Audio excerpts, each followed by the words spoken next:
Hello बच्चों, आप सभी लोगों का यस यस एजुकेशन में स्वागत है। बच्चों, आज हम लोग पढ़ेंगे बोर का परमाणु मॉडल, बोहर्स एटॉमिक मॉडल। अब तक हम लोग पढ़े थॉमसन का परमाणु मॉडल, रदरफोर्ड का परमाणु मॉडल। आज हम पढ़ेंगे बोर का परमाणु मॉडल। रदरफोर्ड मॉडल में जो भी कमियां आई उनको दूर करने के लिए बोर महोदय ने अपना मॉडल प्रस्तुत किया। तो जो जानना यह जरूरी है कि आखिरकार रदरफोर्ड मॉडल में कौन सी कमियां थी। बहुत इंपॉर्टेंट कमी थी रदरफोर्ड मॉडल में एक कि रदरफोर्ड मॉडल स्टेबिलिटी की व्याख्या नहीं कर पाए, परमाणु के अस्थायित्व की व्याख्या करने में असफल रहे। जब रदरफोर्ड ने बताया कि इलेक्ट्रॉन नाभिक के चारों ओर चक्कर लगाते हैं, तो जब उनसे यह पूछा गया कि जब इलेक्ट्रॉन चक्कर लगाते हैं एक समय ऐसा आएगा कि इलेक्ट्रॉन सभी एनर्जी को लॉस कर देगा, जब लॉस्ट हो जाएगा तो इलेक्ट्रॉन कांस्टेंट हो जाएगा। तो इस तरह से स्टेबिलिटी की उन्होंने व्याख्या की। दूसरा पॉइंट था कि रदरफोर्ड मॉडल में लाइन स्पेक्ट्रम अर्थात रेखीय स्पेक्ट्रम की व्याख्या करने में असफल रहा। तो इन दोषों को दूर करने के लिए बोर महोदय ने अपना एक मॉडल प्रस्तुत किया जिसे हम बोर का परमाणु मॉडल कहते हैं। उनका क्या मॉडल था, परमाणु के बारे में क्या कल्पनाएं थी, उसी का अध्ययन आज हम लोग करेंगे। पहला पॉइंट था उनका, परमाणु इलेक्ट्रॉन नाभिक के चारों ओर वृत्तीय कक्षाओं में घूमते रहते हैं। जैसे आपका न्यूक्लियस हो गया, ये आपका इलेक्ट्रॉन हो गया, तो उन्होंने कहा कि जो परमाणु होता है उसमें जो इलेक्ट्रॉन होते हैं यह नाभिक के चारों ओर वृत्तीय कक्षाओं में, ये क्या है, वृत्तीय कक्षाओं में चक्कर लगाते रहते हैं। ये सब क्या है, वृत्तीय कक्षाएं, इसमें क्या है, इलेक्ट्रॉन आपका चक्कर लगा रहा है। रदरफोर्ड ने भी कहा था कि नाभिक के चारों ओर इलेक्ट्रॉन घूमते रहते हैं, लेकिन उन्होंने यह नहीं बताया कि वृत्तीय कक्षाओं में घूमते रहते हैं। वृत्तीय कक्षाओं में किसने बताया, बोर के परमाणु, बोर महोदय ने बताया कि इलेक्ट्रॉन जो होते हैं नाभिक, आपका न्यूक्लियस है, नाभिक है, इस नाभिक के चारों ओर वृत्तीय कक्षाओं में चक्कर लगाते हैं, घूमते रहते हैं। यहां तक तो ठीक था। दूसरा पॉइंट उन्होंने क्या कहा, वे नाभिक, यह तो नाभिक हो गया, ये आपका न्यूक्लियस हो गया, यह तो आपका नाभिक हो गया। दूसरा पॉइंट उन्होंने क्या बताया कि नाभिक के चारों ओर अनेक वृत्तीय कक्षाएं संभव है। नाभिक के चारों ओर, इसके चारों ओर ढेर सारी कक्षाएं संभव है, परंतु लेकिन इलेक्ट्रॉन इन सभी संभव कक्षाओं में नहीं घूमते हैं। एक और सी बात है कि इलेक्ट्रॉन नाभिक के चारों ओर वृत्तीय कक्षाओं में चक्कर लगाते हैं, नाभिक के चारों ओर बहुत सारी कक्षाएं हैं, लेकिन इलेक्ट्रॉन इन सभी संभव कक्षाओं में नहीं घूमते हैं। तो आखिरकार किस कक्षा में घूमते हैं? इलेक्ट्रॉन केवल निश्चित कक्षाओं में ही घूमते हैं। इलेक्ट्रॉन केवल निश्चित कक्षाओं में ही घूमते हैं, यह सही है। और कैसे घूमते हैं? बिना ऊर्जा का उत्सर्जन किए। इलेक्ट्रॉन केवल निश्चित कक्षाओं में बिना ऊर्जा का उत्सर्जन किए, मतलब जब इलेक्ट्रॉन नाभिक के चारों ओर घूमता है तो वह ऊर्जा का उत्सर्जन नहीं करता है। जब इलेक्ट्रॉन, समझ रहे हैं आप, जैसे आपको कहा जाए कि किसी वृक्ष के चारों ओर आप चक्कर लगाइए, तो एक समय ऐसा आएगा कि आपकी एनर्जी लॉस हो जाएगी, आप गिर पड़ेंगे। तो बोर ने कहा कि आप, इलेक्ट्रॉन जो होता है नाभिक के चारों ओर तो चक्कर लगाता है, लेकिन बिना ऊर्जा का उत्सर्जन किए, ऊर्जा का उत्सर्जन वह नहीं करता है। अब देखिए, नाभिक के चारों ओर बहुत सी कक्षाएं हैं, बिना ऊर्जा का उत्सर्जन किए केवल निश्चित कक्षाओं में ही चक्कर लगाते हैं, सभी कक्षाओं में चक्कर नहीं लगाते हैं। अब किसी निश्चित कक्षा कहेंगे? इलेक्ट्रॉन केवल उन्हीं कक्षाओं में घूमते हैं जिनमें उनका कोणीय संवेग h/2π का पूर्ण गुणज होता है। इलेक्ट्रॉन किसमें घूमते हैं?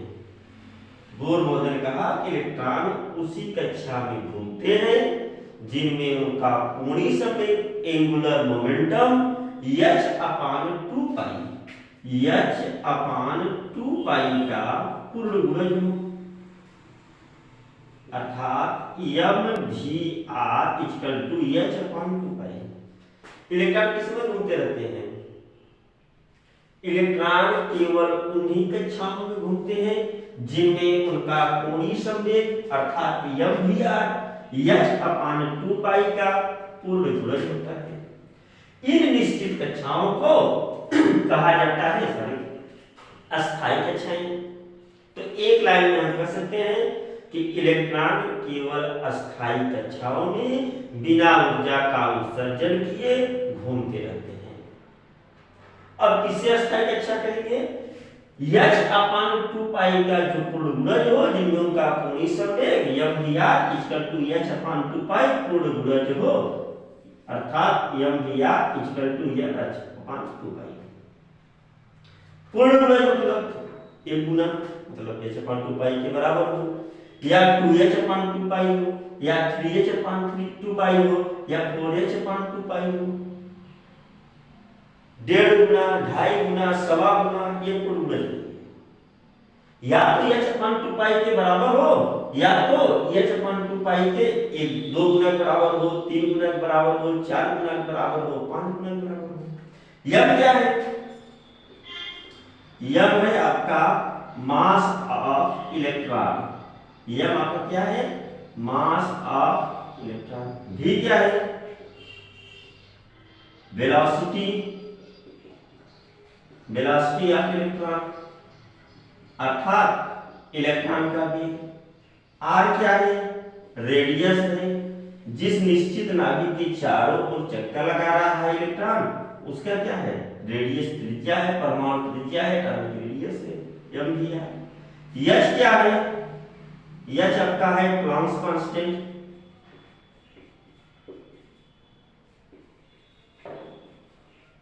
h क्या है? h आपका प्लैंक्स कांस्टेंट है। m क्या है? m बराबर 1 2 3 4 data principal quantum number.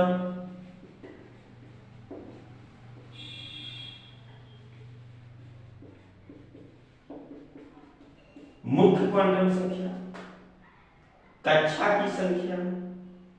n बराबर 1 पहली कक्षा। नाभिक के सबसे नजदीक कौन सी कक्षा होती है? पहली कक्षा होती है। उसके लिए n का मान क्या होता है? 1। नाभिक के सबसे दूर कौन सी कक्षा होती है? इनफाइनाइट, अनंत। तो हाँ एक चीज याद कर लीजिए, प्लैंक कांस्टेंट जो h की वैल्यू होती है, h का मान याद कर लीजिए, जो h का मान होता है 6.626 into 10⁻⁻27 अर्ग सेकेंड। अर्ग सेकेंड या यह होता है 6.626 into 10⁻34 जूल सेकेंड। यह ये मान होता है 6.626 गुणे 10⁻⁻27 अर्ग सेकेंड या 6.626 इंटू 10⁻⁻34 जूल सेकेंड। यह h का मान होता है। इस यम मुख्य क्वांटम संख्या नाभिक के सबसे नजदीक के लिए यम का मान 1। इसको हम क्या कहते हैं? के कक्षा, यल, यम, यन आदि। या के कहिए, के कक्षा कहिए तो यम का मान 1। अक्षर द्वारा इसे प्रदर्शित करेंगे, अंक द्वारा प्रदर्शित करना है तो यम बराबर 1 2 3 4। अगला पॉइंट उन्होंने क्या बताया, अब देखते हैं अगला पॉइंट, चौथा पॉइंट क्या बताया उन्होंने।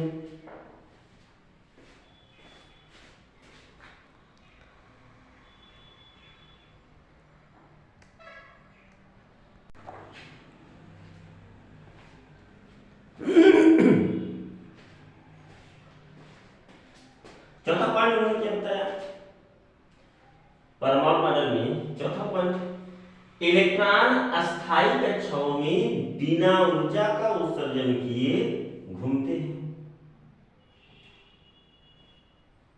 नाभिक के चारों ओर जो भी इलेक्ट्रॉन घूम रहा है वह किसमें घूम रहा है, अस्थायी कक्षाओं में, बिना ऊर्जा का उत्सर्जन किए। घूमते समय कोई भी इलेक्ट्रॉन ऊर्जा का उत्सर्जन नहीं करता,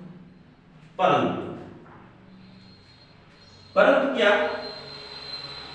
कोई भी इलेक्ट्रॉन ऊर्जा का अवशोषण या उत्सर्जन तभी करता है जब वह एक कक्षा स्थायी कक्षा से दूसरी अस्थायी कक्षा में कूदता है। ध्यान रखिए बात को, जैसे देखिए ये पहली कक्षा है, दूसरी कक्षा है, तीसरी कक्षा है। ऊर्जा का उत्सर्जन, ऊर्जा का उत्सर्जन या अवशोषण,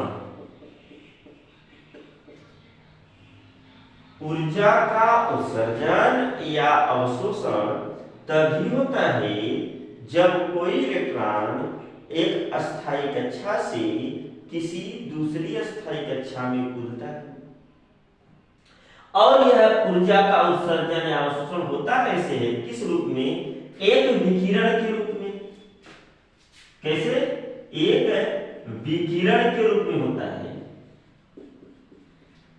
एक रेडिएशन के रूप में होता है, जिसको कहा जाता है विद्युत चुंबकीय तरंग के रूप में। जो ऊर्जा का उत्सर्जन होता है या अवशोषण होता है वह किस रूप में होता है, विकिरण के रूप में, विद्युत चुंबकीय तरंग के रूप में होता है, इलेक्ट्रोमैग्नेटिक वेव के रूप में होता है। अब उत्सर्जन कब होगा और अवशोषण कब होगा, जब कोई इलेक्ट्रॉन निम्न ऊर्जा स्तर से, जब कोई इलेक्ट्रॉन निम्न ऊर्जा स्तर से कहां जाएगा, उच्च ऊर्जा स्तर में जाता है, कूदता है।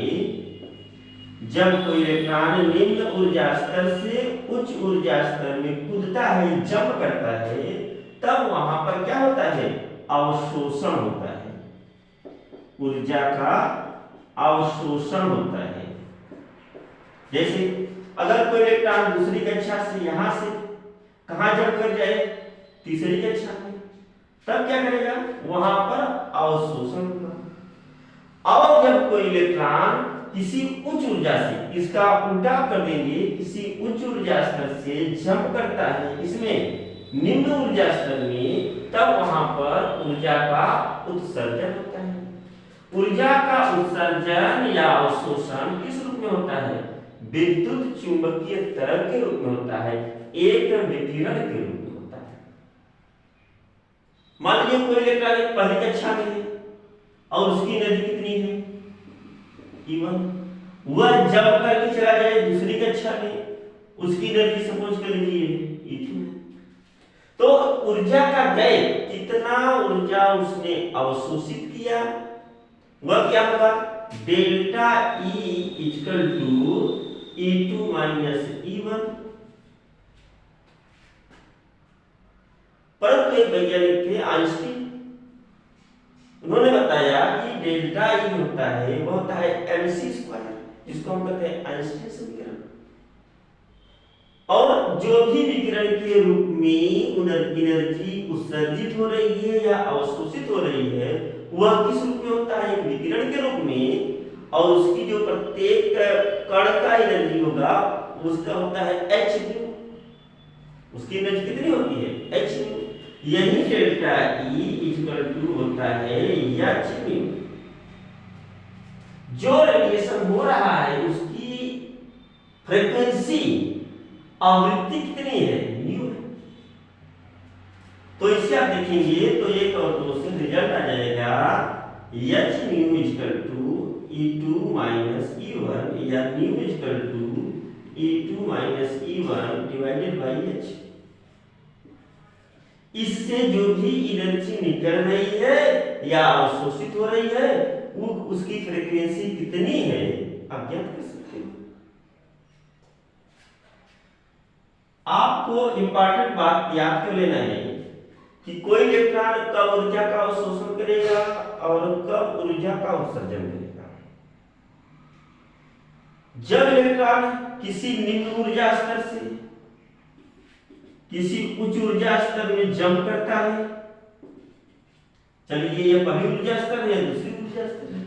जब निम्न ऊर्जा स्तर से उच्च ऊर्जा स्तर में जंप करेगा तो वहां पर वह ऊर्जा का अवशोषण करता है।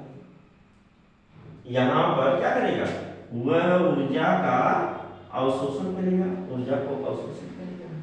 इसके विपरीत जब कोई इलेक्ट्रॉन उच्च ऊर्जा स्तर में, सपोज करिए इलेक्ट्रॉन आपका यहाँ है E2 में और वह जंप करके चला है E1 में, तब यहाँ पर क्या होगा, यह ऊर्जा का इमिशन करेगा, उत्सर्जन करेगा। और जो ऊर्जा निकलेगी वह एक विकिरण के रूप में होगी, विद्युत चुम्बकीय तरंग के रूप में होगी और उसकी जो फ्रीक्वेंसी होगी वह होगी E2 minus E1 divided by H। H क्या है, प्लांक कांस्टेंट है। यह था बच्चों बोर का प्रमाण। अच्छा लगे बच्चों, लाइक करें और सब्सक्राइब करें। Thank you.